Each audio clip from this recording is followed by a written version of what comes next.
नमस्कार साथीहरू। एक्लोपनलाई धेरै मानिसहरूले अभिशाप ठान्छन्। जब हामी एक्लो महसुस गर्छौँ, हामी निराश, दुखी या असहाय जस्तो अनुभव गर्न सक्छौँ। तर यदि हामी यसलाई सही तरिकाले लिने हो भने एक्लोपन हाम्रो जीवनको सबैभन्दा ठुलो वरदान बन्न सक्छ।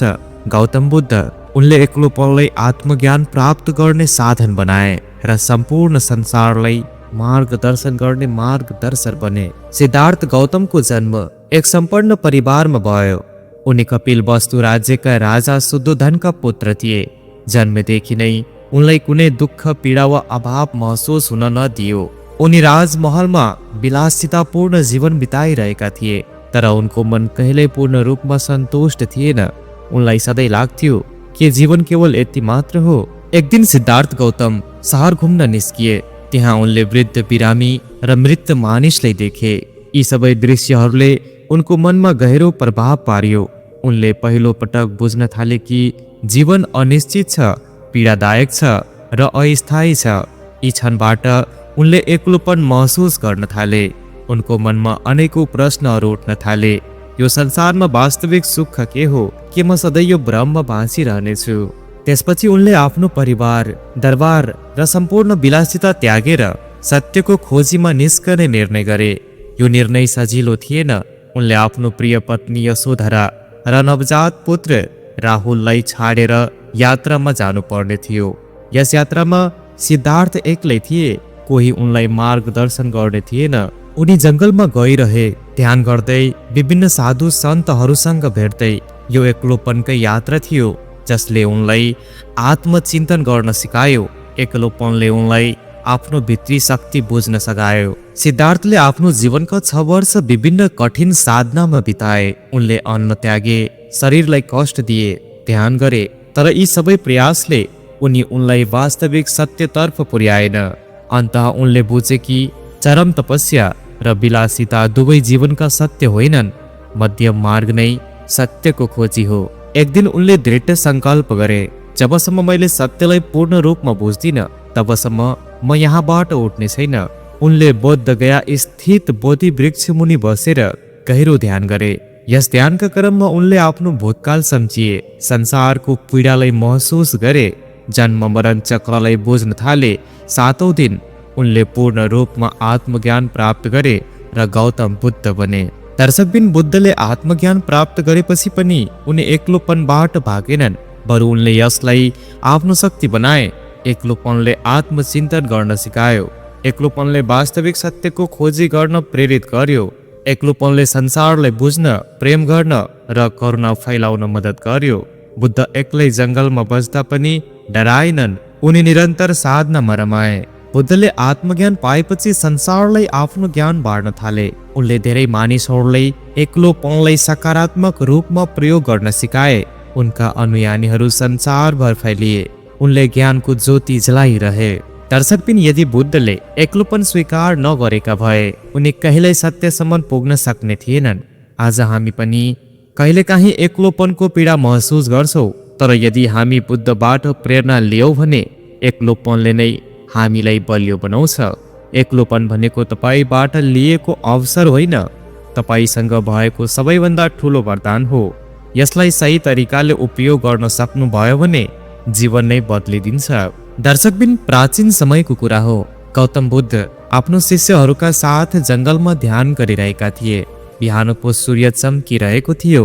चराचुरुङ्गीहरू चहकिरहेका थिए, तर बुद्ध भन्ने शान्त मुद्रामा ध्यान स्थिर थिए। त्यही बेला एक युवक जो जीवनभर एक्लोपनबाट पीडित थियो बुद्धको नजिक आयो। ऊ निराश थियो। जीवनमा धेरै कठिनाइहरू भोगिसकेको थियो, तर सधैँ आफू एक्लै परेको महसुस गर्थ्यो। त्यसपछि युवकले बुद्धलाई भने, भगवान बुद्ध, म तपाईको दर्शन गर्न आएको छु। मेरो मनमा शान्ति छैन। म एक्लोपनको भारी बोकेर हिँडिरहेको छु। बुद्धले युवकलाई माया गरिरहेको नजरले हेरे। एक्लोपनको भारी बुद्धले सोधे, हो भगवान, मेरो परिवार छैन, साथीहरू छैन। म जहिले पनि अरू मानिसहरूसँग घुलमिल हुन खोज्छु, तर केही समयपछि मलाई उनीहरू झुट्टा लाग्छन्। म भित्रको खालीपन कहिले हट्दैन। म के गरौँ? बुद्ध मुस्कुराए, के तिमी सोच्दैछौ कि एक्लोपन पीडादायी छ? त्यसपछि युवकले भने, हो भगवान, मलाई सधैँ पीडा महसुस हुन्छ। बुद्धले केही बेर मौन रहे। त्यसपछि उनले युवकलाई बोध गयाको विशाल वृक्षमुनि बस्न आग्रह गरे। तिमी केही समय यहीँ बस, न केही सोच न केही कुराको चिन्ता गर, मात्र शान्त भएर बस। युवक केही बेर बस्यो, तर उसको मन चञ्चल थियो। ऊ पुनः बुद्ध कहाँ गयो।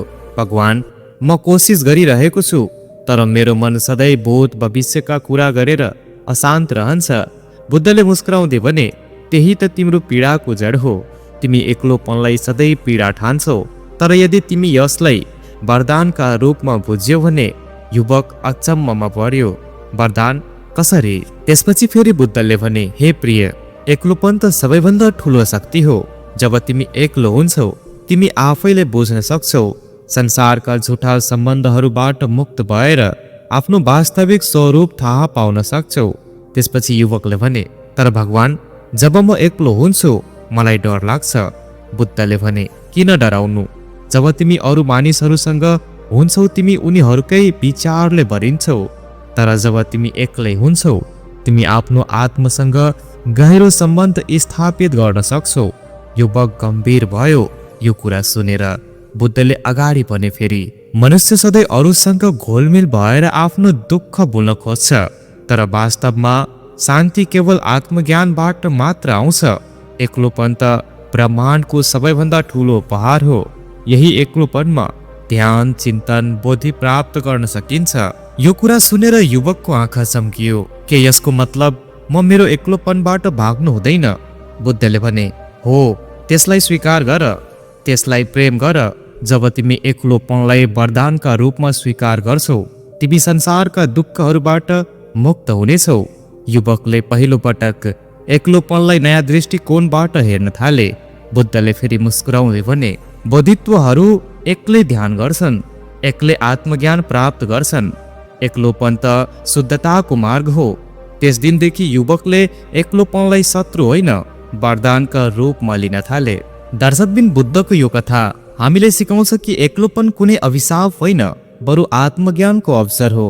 जब हामी एक्लोपनलाई प्रेम गर्न थाल्छौँ, तब हामी वास्तविक शान्ति प्राप्त गर्न सक्छौँ। एक्लोपन त ब्रह्माण्डको सबैभन्दा ठुलो उपहार हो। यदि हामीले त्यसलाई बुझ्न सक्यौँ भने एक्लोपन वास्तवमै ब्रह्माण्डको ठुलो उपहार हो साथीहरू। तर यसलाई बुझ्ने तरिका नै मुख्य कुरा हो। प्राय मानिसहरू एक्लोपनलाई पीडा वा अभावको रूपमा लिन्छन्, तर वास्तवमा यही मौनता र एकान्तमै आत्मज्ञान, सृजनशीलता र आत्मविकासको सम्भावना लुकेको हुन्छ। जब हामी एक्लो हुन्छौँ, हामी आफ्ना विचार, भावना र चाहनाहरूलाई स्पष्ट रूपमा बुझ्न सक्छौँ। बाहिरी आवाजबाट मुक्त भएपछि हाम्रो आन्तरिक आवाज सुन्न सकिन्छ।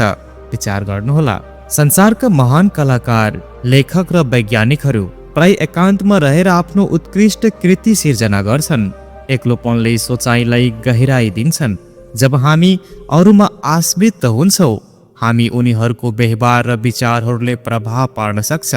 तर जब हामी एक्लोपनले अपनाउँछौँ, हाम्रो जीवनको नियन्त्रण हाम्रो आफ्नै हातमा हुन्छ।